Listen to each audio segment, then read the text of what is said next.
You see, a house without walls ceases to be a house. A castle without walls is no longer a castle. And a nation without a border or a wall ceases to be a nation. Let me ask you a question. If you live in a house, do you leave your windows and doors open at all times? Well, why not? Do you allow anybody to come into your house at any time and just hang out with your kids and your family? No, first you want to vet them in a way and make sure that they are safe, make sure that they are not imposing any kind of threat whatsoever to cause harm to your family. Why should it be any different for a nation? A nation needs a border, a nation needs walls to protect, to make sure that the people that come through are not going to pose a threat or cause harm. This isn't racism, this is actually wisdom and protection. Now let's think about this, kind of switch it to morality. Talking about walls when we talk about morality.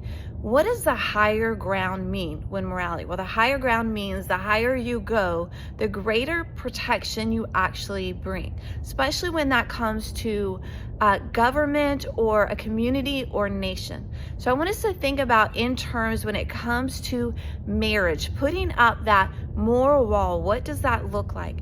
We're trying to protect children, right? The most vulnerable. Why? Because they are the most vulnerable, but they are the future of any nation, of any people. So the highest wall that's clearly defined when it comes to marriage is man and woman. This is the way that God had clearly defined it in Genesis. But others have said, no, we need to lower that or change that, and it needs to be between same sex, that you should be able to have marriage between same sex. So the wall and the definition of that, defining of that, actually changed and gotten smaller. But here's the thing, when you continue to move forward or move downward, actually, what is actually happening? You're compromising and you're putting at risk children, because what happens if we compromise and say same-sex marriage is okay? What happens next?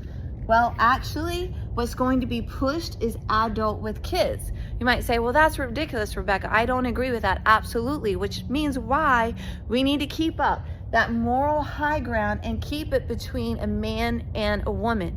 And you know what else could happen? You have animals and robots. I mean, that's not far-fetched when you look at our society and how broken down it is. Here's the thing, something that is clearly defined will be clearly understood and will be clearly protected. And that's what we want to do. That's why walls and borders are so important.